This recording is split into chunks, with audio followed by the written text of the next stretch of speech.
Isang makadiyos po na pagbati sa lahat po ng sumubaybay sa live streaming na ito o sa video na ito.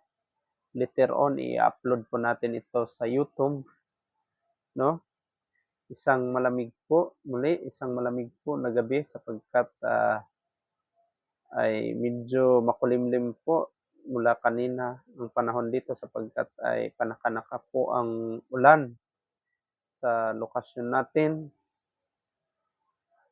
Sa gabing ito mga kapatid, patuloy po tayo mag-aral ng salita ng Panginoon.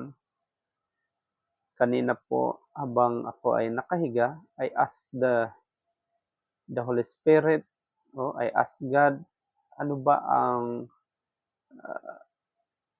topic o ang mensahe na nais niya na i-share natin sa gabing ito, no? Sapagkat bago tayo matutulog dahil nasa 9:45 na, makapagbahagi man lang tayo ng salita ng Diyos, no? Kasi kaugalian na po natin na mag-share. Isa po 'yan ang way natin na para bang dahil sa nature ng trabaho natin, madalang tayo nakakalabas. Ngunit sa pamamagitan nitong video na i-upload natin sa YouTube, yan po ang pamamaraan natin ng what we called it, parang Bible study siya, no? Ang topic po natin ngayon ay isang napakahalaga po, no? Kahit po ang iba't ibang tao po ay iba-iba rin po ang pananaw, no? O ang definition. Sapagkat po ang mensahe na maririnig po natin ay patungkol po sa life o ang buhay po ng tao. Ano nga ba ang buhay ng tao? Kung dito sa mundo kung saan tayo, marahil ang definition po, no, sa secular na mundo, no, ng kasi hindi pare-pareho ang pag-interpret po ng buhay ng tao. Kung pupunta naman po tayo kay Google o kaya sa siyensa, marahil sasabihin po it is a period of time lang po mula ng pagkatao ng tao hanggang hintayin na lang niya ang kamatayan niya. Parang cycle siya.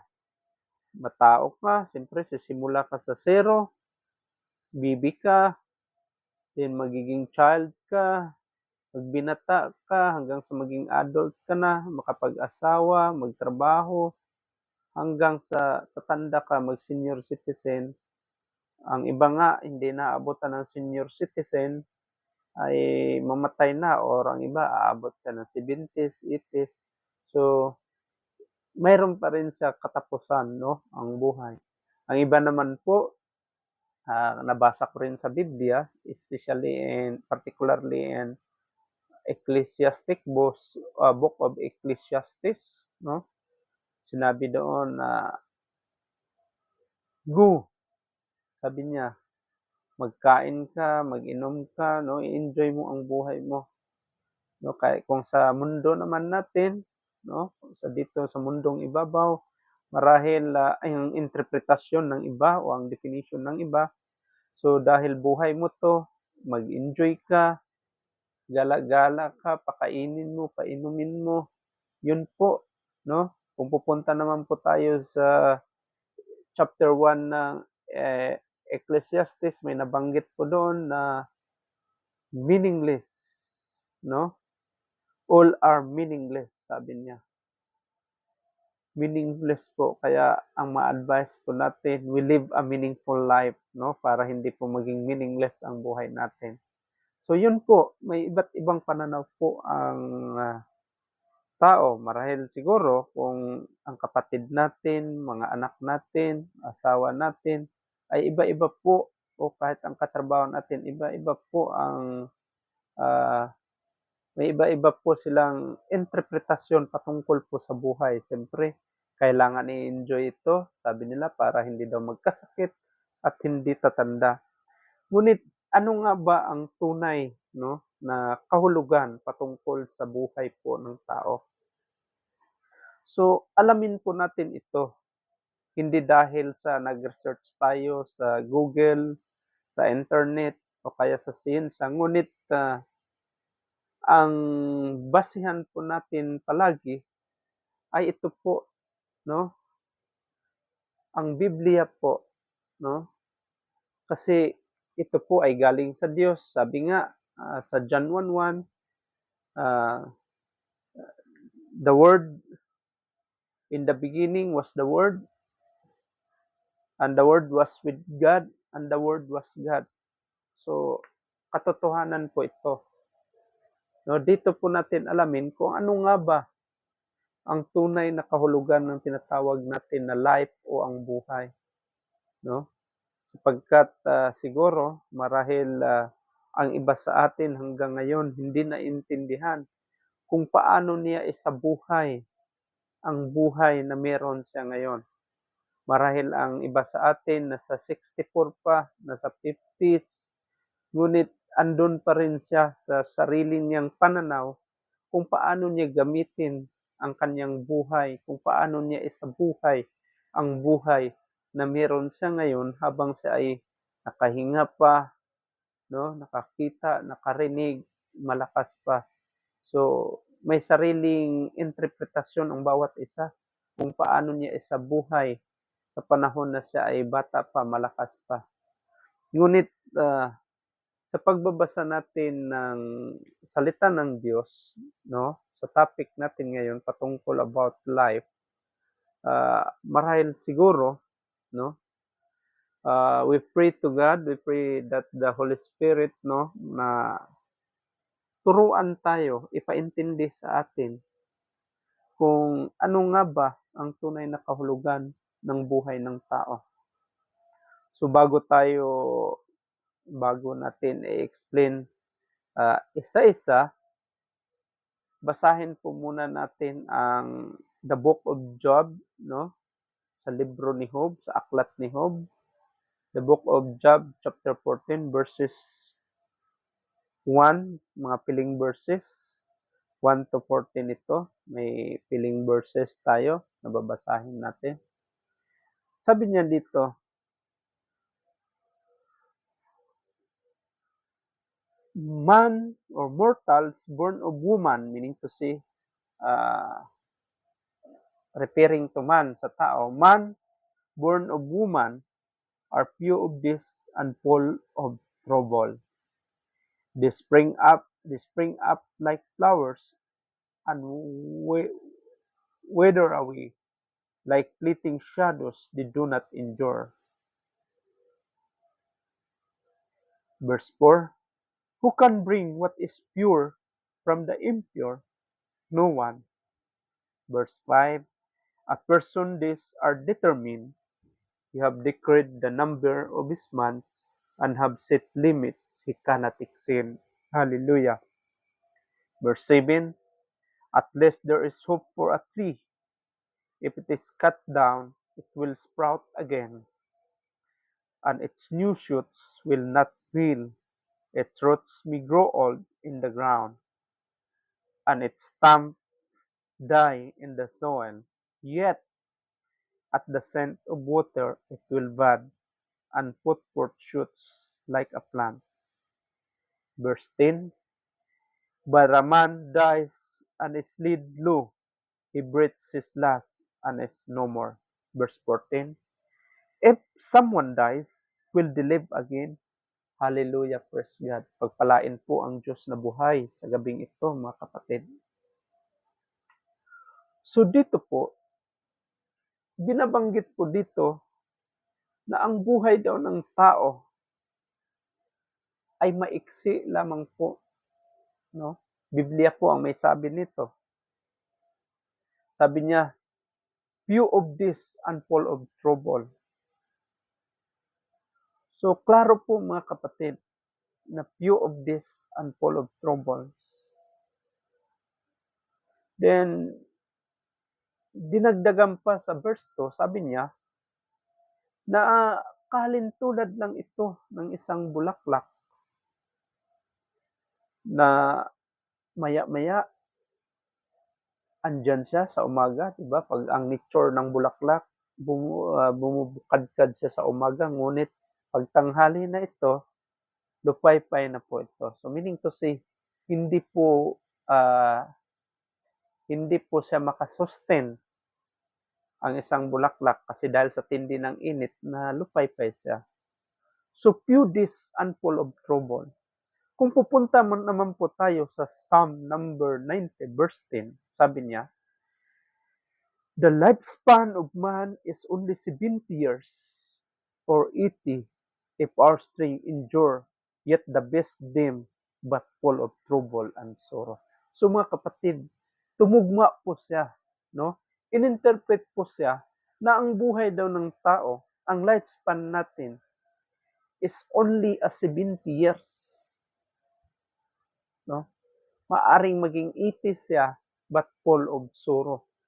So tama po ang verse 1 sa Book of Job chapter 14 na maiksi ang buhay ng tao and full of trouble. Kaya pala pag tatanda ng isang tao, baka 80 man siya pero iba-iba, klase-klase na ang maramdaman. Yun nga lang sabi nila mag 40 ka, sa 40 plus ka, iba-iba na ang maramdaman mo sa katawan mo lalo na't kulang ka ng exercise po. So, ibinabahagi po doon na ang lifespan ng tao is limitado po. Kung sabihin man natin may mag 120 but still, few days lang po ang masaklap pa doon, full of troubles po ang sinasabi niya. Bakit po? Kasi sinabi nga sa Biblia, lalong-lalo na dito sa James chapter 4 verse 14, may sinabi siya. So may binanggit siya dito, no? Kung paano ang shortness ng life. Sabi niya, why you do not even know what will happen tomorrow, sabi niya. So hindi mo alam kung ano ang mangyayari bukas. What is your life? You are like a mist that appears for a while and then vanishes. So mga kapatid, inahalin tulad naman po sa James chapter 4 verse 14 na ang buhay ng tao daw is like a mist. Unsa ba ano ba ang mist na sinasabi dito mga kapatid? Nung binasa ko ito sa Tagalog, may binanggit siya. Sabi niya, ang buhay ng tao ay parang usok. Yun ang interpretasyon niya doon.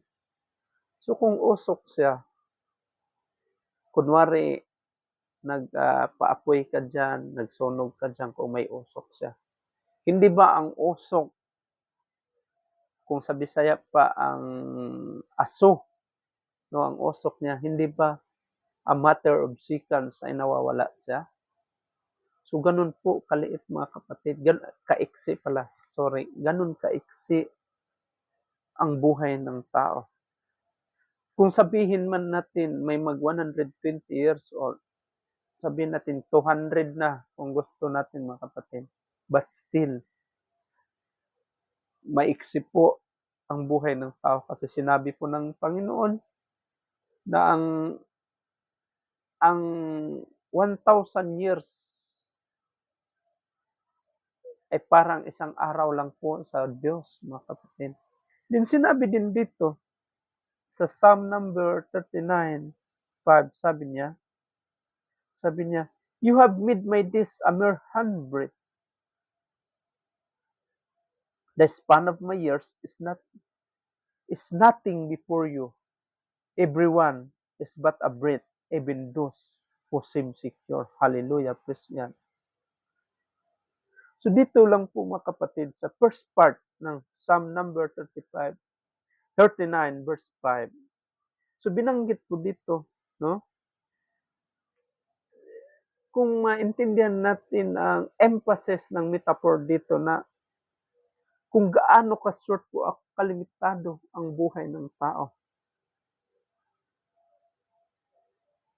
So, sinabi din dito na ang buhay ng tao ay temporary talaga at may katapusan. Din sa last part niya, sinabi pa niya na even those who seem secure, ang lahat ng ito ay parang isang hininga lang kahit yung established na po ng mga tao. Kahit po ang masagana ang buhay, kahit presidente ka pa o anong estado ng buhay mo, ang lahat po ng mga bagay po, ang lahat po ng ito ang buhay po natin, no? Pare-pareho po tayo mamamatay po. Pare-pareho po limitado ang buhay natin. So Biblia po ang may record niyan mga kapatid. Kaya tama po ang sinasabi sa secular na interpretation that the period from birth to death. So simple lang siya mga kapatid. Kung kaya pala kung dadako tayo sa sementeryo, born on 1950, died 19 or 2021, 1947 test 2021, no? Nung namatay ang father ko 1947 siya, namatay sa 2021.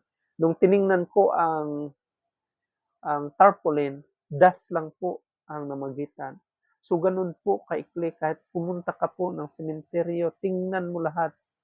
May namatay doon 8 months pa lang, 3 months, 1 year, namatay po. So ganun po mga kapatid. Hallelujah, praise God. Din dito sa verse 5 ng Job, chapter 14, sabi niya, a person, these are determined. You have decreed the number of his months and have set limits he cannot exceed. So dito, mga kapatid, klaro po ang interpretasyon po patungkol sa buhay. Na sinabi dito na ang mga araw po ng tao, ang mga araw natin dito sa mundo ay determined na po. Din sinabi dito na walang sino man makapagpigil sa ating hangganan, no? Hindi natin pwede pigilan, hindi natin pwede dagdagan pa kasi nakatakda na siya. Nandyan na po, no? Sabi dito, and have set limits he cannot exceed. No, nakaset up na po, nakaprogram na po ang buhay natin na kahit kailanman hindi natin pwede baguhin. So nakapix na po siya. Pag sinabi ito na year, kunin ka na, mamatay ka nitong taon o next year o susunod na araw, yan po ay nakaprogram na po sa itaas na hanggang doon na po ang buhay natin. So, ganun po ang interpretasyon ng buhay natin sa ating pagpatuloy, no? Kaya naman po, totoo ang sinabi sa Hebrews chapter 9 verse 27, sinabi niya, just as people are destined to die once and after that to face judgment. So, kaya pala totoo ang sinasabi ng Job chapter 14 verse 5 dahil sa Hebrews 9:27 na itakda na pala na talagang mamatay tayo. Kaya lang, ang likod nito o ang susunod nito ay harap po tayo sa Panginoon at i-judge po tayo. So sabi niya sa Psalm 130, number 139 verse 16, sinabi niya doon na sa Salmista David, sinabi niya na naitakda na, no? Naisulat na ang buhay ng tao, no? Nakita na ng Diyos, no? Naiprogram na ng Panginoon. Yun po ang naisulat sa Psalm 139 verse 17. No, naitakda na po ang buhay natin at naisulat na po ito na kailanman hindi na pwedeng burahin. dahil andoon na po, naka-set up na po, naka-program na po ang buhay natin. Then sinabi dito sa verses 7, 8, 9 to 10, sabi niya, binanggit niya dito mga kapatid, mabuti pa daw ang isang kahoy ay may pag-asa pa. Dahil kung putulin mo ito ay sa Bisaya pa magsalingsing, kundi ito ay sprout siya, no? Tutubo pa siya sapagkat ang kanyang pag-usbong ng kanyang katawan, for example, trees, prutas, ay hindi siya mamamatay, no? Lalo na't pag ito ay sabihin natin yung kanyang ugat ay matanda na. Parang kung titingnan natin sa taas niya, patay na siya. Ngunit kung ito ay buhusan daw natin ng tubig, ito ay tutubo po at ito ay yayabong, sabi niya. So kasi I remember no nung sa retirement place namin, retirement house ko, house and lot, nung may tinanim kaming bayabas, nung bunutin ko na kasi nakikita ko parang patay na, sabi ng wife ko, uy, wag mong bunutin yan kasi buhay yan sa loob. Nung binuhusan lang namin ng tubig, diniligan ng tubig, araw-araw, tumubo nga siya. Ngayon, nagbunga na siya at nakatikim na kami ng bunga. So, totoo po ang Biblia. No? Kinumpara siya sa tao, sabi niya. Buti pa ang isang kahoy, sabi niya. Putulin mo man siya, ay may chance po siya mabubuhay. Lalo na't pag dinidiligan siya. Kasi nga ang ugat niya sa ilalim ay buhay pa. Pero sabi niya sa verse 10, pero ang tao, pag namamatay, sabi niya, is laid low. Sabi niya, hihina na siya. At mawawalan siya ng hininga. At kahit kailanman, ay hindi na maibabalik ito. Ay talagang totally died na siya, patay na siya. Pag once ang tao mamatay at wala ng hininga, patay na talaga siya. So wala nang buhay. Kahit anuhin mong kuan diyan, pag kamatayan na niya, patay na talaga siya. Kahit nga dalahin pa sa hospital, kahit anong assessment na gawin ng mga doktor, kahit mayaman pa yang pasyente na yan, pag hanggang diyan na lang ang buhay niya, wala na po siyang magagawa. Hanggang doon na lang po ang kanyang buhay. No? Yun po ang tinatawag nating patay na siya kasi nga hindi na eh. So, sinabi din dito na pag once na mamatay na siya, wala talaga. So, malimot na siya. Kahit kailan hindi na siya pwede alalahanin pa. Kasi wala na eh.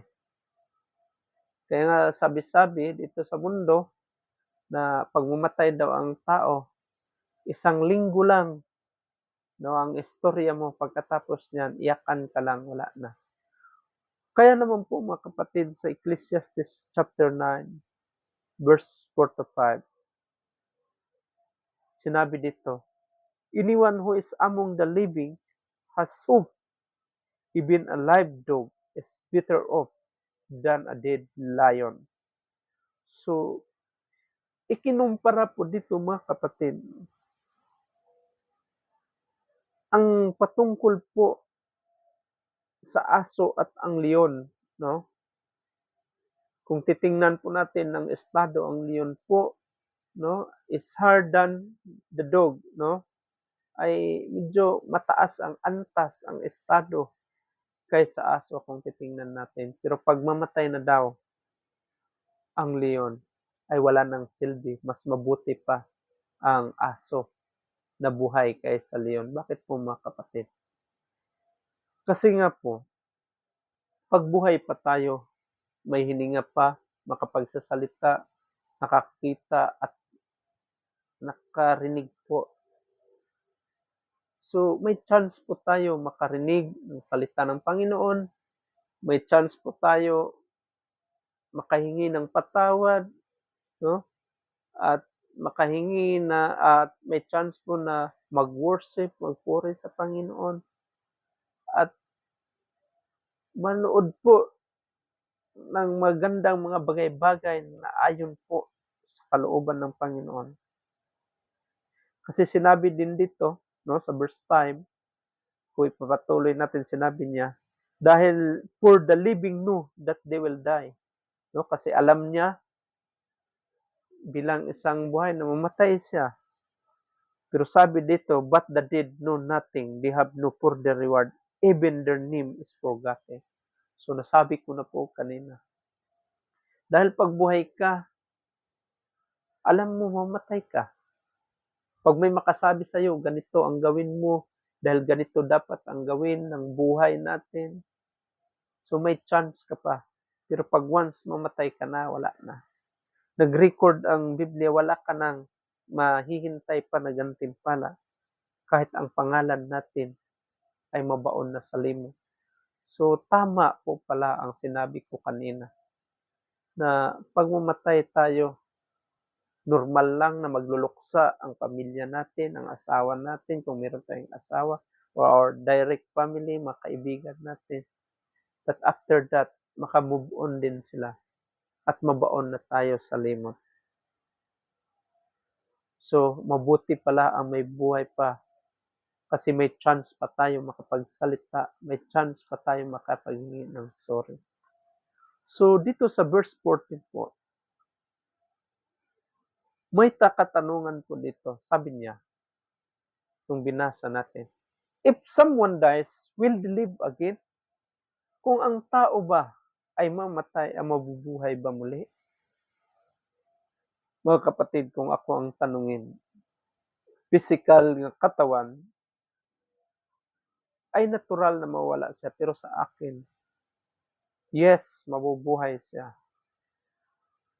Kasi soul ang ating pinag-uusapan dito, no? Although physical ang pinag-uusapan natin in secular na buhay, but soul po ang sinisentro natin dito. Kasi sinabi niya sa John chapter 11 verse 25, kung sino po ang niwala sa ating Panginoong Hesus, kahit po siya ay patay, ay mabubuhay po. But mga kapatid, hindi po, although yun po, tama po yan, pero ang pinaka-the best na explanation, ganito po yun. Bilang isang tao, mayroon po tayong tatlong aspeto. We have three aspects of human existence. Number one po, body, no? Soul and spirit. Yan po, tatlo. Body, soul and spirit. Katawan natin, kaluluwa at espiritu. So, ang body po, mga kapatid, ang physical po natin na katawan, it is a physical and material aspect of a person. So ako ngayon bilang isang katawan, ito po ang namamatay, ililibing, uurin po, kainin ng bulate, at babalik po sa abo, at magkaroon ng mga kalansay po. Yan po talaga ang mangyari. Kung nakikita nyo ako, ang nagsasalita po ay hindi physical na katawan, ito po ay kaluluwa. Kung kurutin nyo ako, ang makaramdam po ay ang kaluluwa. It's a soul po. Hindi pong suntukin ako sa mukha ko. Ang magba-black eye po sa mata ko is physical na katawan, ngunit ang makaramdam ng sakit ay ang soul po. So ano po ang mangyayari sa atin? Una-una, ang body ililibing. Yun ang uodin, na-explain ko na kanina. Din ang spirito po natin ay babalik sa Panginoon po, na siyang nagbigay ng buhay. No? Nung binuhay niya si Adam and Eve, nung ginawa niya ang lalaki at babae. sa Genesis 1:27 sa panahon na binigyan niya ng buhay. That is spirit po ay babalik sa Panginoon. Ang problema ngayon ay ang kaluluwa natin. Kaya sinabi sa John 3:16, ito po kasi yung eternal, yung soul natin. Kaya sinabi sa John 3:16, for God so loved the world that whosoever believe in Him should not perish but have everlasting life. So, ito na ngayon ang everlasting life na tinutukoy ng ating Panginoong Hesus ng Biblia, no? So, ang kaluluwa natin, ito po ang maka-experience ng eternal life po, mga kapatid. Kaya lang, ang eternal life na ito ay dalawa po ang patutunguhan, mga kapatid. Ito po ay ang langit at saka impyerno. Sinabi po sa 2 Corinthians chapter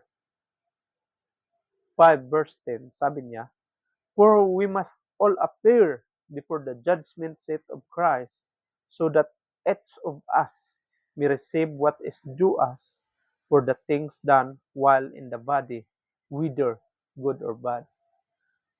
So, mangyayari po pala, mga kapatid, sa nai-record dito sa Biblia, particularly in 2 Corinthians chapter 5 verse 10, na tayo po ay harap, no, sa harapan ng Panginoon,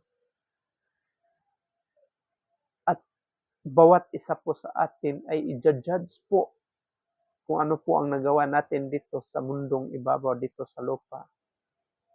Maganda man ito o mali.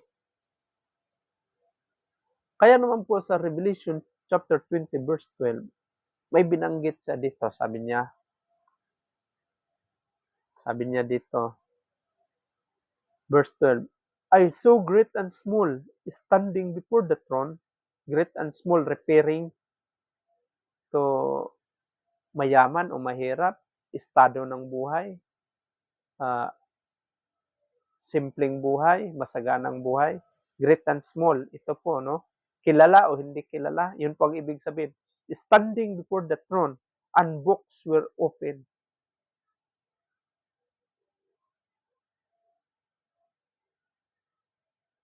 So sa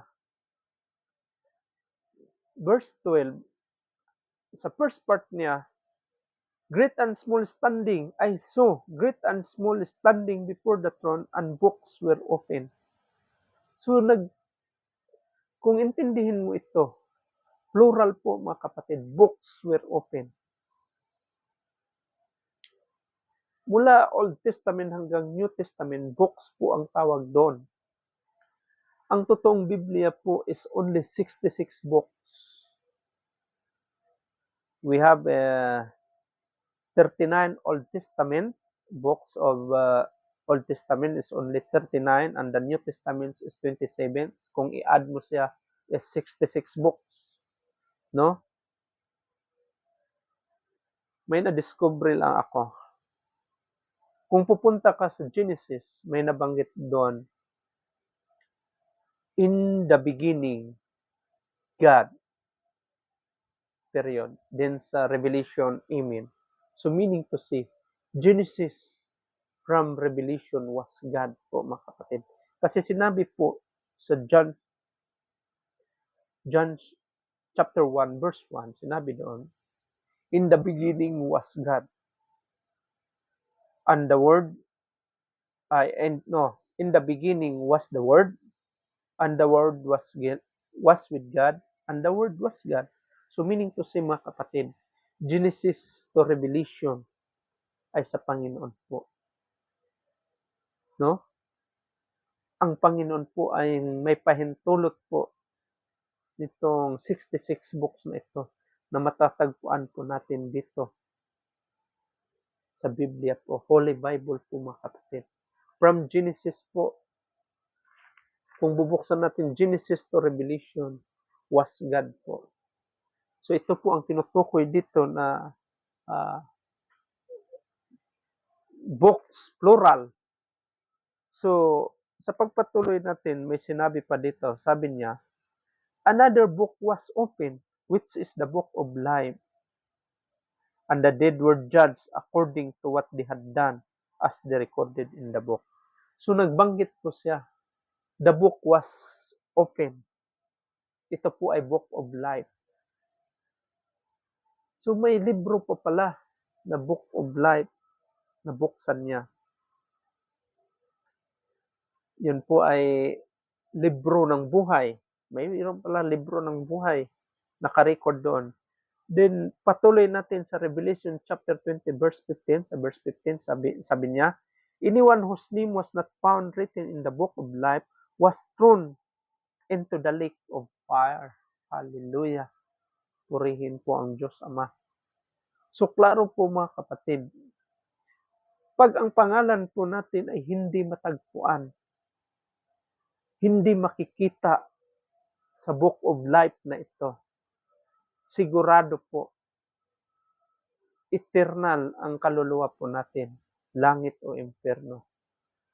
So pag hindi pala makita sa book of life, sigurado itatapon sa lake of fire. So parang class record pala siya. Pag check ni ma'am doon sa class record, pag wala tayo, wala ka dito, automatic tapon ka. Kung sa kwan pa, SO siya, special order ng school, para mapatunayan na andyan ka na universidad nag-aral. Pag wala ka doon, automatic itapon sa dagatang apoy o the lake of fire. Parang roster of troops siya kung sa sundalo pa at saka sa pulis. Pag wala ka sa roster of troops, automatic hindi ka legit na anak ng Panginoon. So, iba ang pupuntahan mo. 200 yan, mga kapatid. Langit or impyerno. So, yun po ang sinasabi dito. So, ano po ang gawin natin para maiwasan po ito, mga kapatid? Kasi nga, ang buhay, no? Ito pala ang totoo na interpretasyon ng buhay, bakit dito tayo sa mundo. No? Nabasa natin kanina, nabanggit natin na maaring kung hindi tayo, no, hindi natin inalam, hindi natin sinaliksik kung ano ba talaga ang mission natin dito sa mundo. Kaya naman po nabanggit ni King Solomon, no, may sinabi si King Solomon, may nabanggit siya, sabi niya, matalino siya na tao, binigyan siya ng kapangyarihan, wisdom of Solomon, King Solomon, binigyan siya ng wisdom ng Diyos. Pero kinunclude niya ito sa chapter 12, sabi niya sa last verse 13 to 14, no? Sa chapter 12 ng Ecclesiastes. Kaya nasabi ni King Solomon, na-conclude niya, bagamat ito ay puno ng kayamanan, makapangyarihan siya, pero ito lang ang nasabi niya. Now, Ecclesiastes chapter 12 verses 13 to 14, sinabi niya, now, all has been heard. Here is the conclusion of the matter. Fear God and keep His commandments. For this is the duty of all mankind. For God will bring every deed into judgment, including everything, every hidden thing, whether it is good or evil. So wala po pala talaga tayong maitatago. Kahit si King Solomon, nasabi niya, no, sa Ecclesiastes chapter 12 verses 13 to 14, mga kapatid. So, anong gawin natin, mga kapatid? Ito po ang dapat gawin natin ayon sa kalooban ng Panginoon, na hindi ayaw ng Diyos na lahat ng tao ay mapunta sa impyerno. Pero may solusyon mga kapatid, si Jesus po. Una-una, sinabi niya na lahat po tayo, we all have sinned and fall short of glory of God. Ang lahat po ay nagkasala po and fall of short of glory of God. Sinabi din po niya sa Romans chapter 6 verse 23 na the wages of sin is death. Ang kabayaran po ng kasalanan ay ang kamatayan po. Kaya po namamatay ang tao. But dahil tayo ay makasalanan, all have sinned, wala pong perpekto, walang malinis po sa atin, lahat po tayo nagkasala. Pero ang pinakasolusyon po mga kapatid, humingi po tayo ng kapatawaran sa Diyos. Sa Panginoon po, na tayo ay nagkasala, ang kinin po natin na tayo ay makasalanan. No, kung hingi tayo ng kasalanan sa Panginoon, siyempre, kung may hinanakit ka sa iyong kapwa, mas maganda rin hingi tayo ng patawad sa mga kapatid natin o anuman. Pangatlo, mag-release ka rin ng nagkasala sa iyo. Pagkatapos po niyan mga kapatid, tanggapin po natin si Jesus na ating Diyos at tagapagligtas. Kasi sinabi niya sa John chapter 1 verse 12, to all who did receive Him, to those who believe in His name, He gave the right to become the children of God. Dahil ang tumanggap lamang po kay Panginoong Hesus ay siya lamang po ang pinahintulutan niya na magiging anak niya. Bakit po? Kasi sa John, bakit kailangan natin tanggapin si Jesus? Kasi sinabi sa John chapter 14 verse 6, I am the way, the truth, and the life. No one na makapunta sa Diyos Ama kung hindi po dadaan kay Panginoong Hesus. Dahil siya lang po ang kaligtasan mga kapatid. Din sinabi din po sa 1 Timothy chapter 2 verse 5, sabi niya, for there is one God and one mediator between God and mankind, the Christ Jesus. Hallelujah. Din sinabi din po niya sa Hebrews chapter 9 verse 15, Jesus is the mediator of the new covenant. Hebrews chapter 1 verses 1 to, in the last days He has spoken to us by His Son. Ito po ay si Panginoong Hesus. So, pagkatapos po natin matanggap si Hesus, sumingi ng kapatawaran at tumanggap si Hesus, kailangan ma-born again po tayo. Yan po ay nakasulat sa John, the book of John, chapter 3, verse 3. Ano ba ang born again, mga kapatid? A born again is not a religion po. It is your relation to Jesus. Ang relasyon mo ito sa Panginoon. Kailangan ma-born again po tayo. Hindi po ito reliyon, kundi ang relasyon mo kay Panginoong Hesus. Sinabi po sa 2 Corinthians chapter 5 verse 17, if anyone is in Christ Jesus, he is a new creation. The new has gone, the new has come. Meaning po si mga kapatid, kung tayo po ay born again na at namumuhay na po tayo sa Panginoon, ang luma po ay walain na natin at bagong buhay na po ang isabuhay natin. Kung dati nagainom tayo, nagasugal, hindi man natin perfectly but madahan-dahan po, it's a process mga kapatid. Then, kung dati ay naninira tayo sa kapwa natin, chismosa, dapat tanggalin na natin.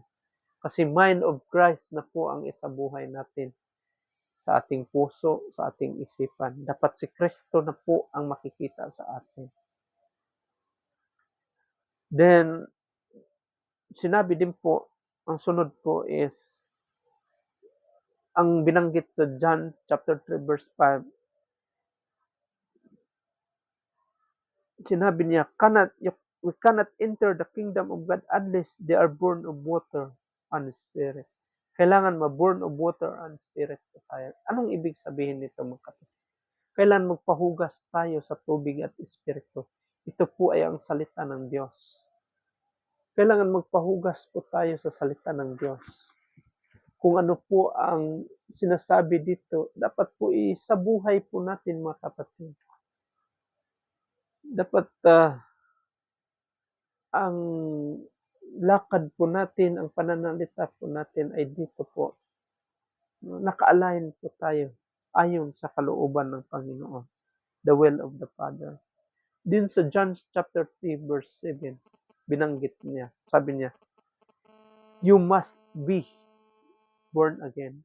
So, ang word na must, ito po ay mandatory mga kapatid. Hallelujah, praise God.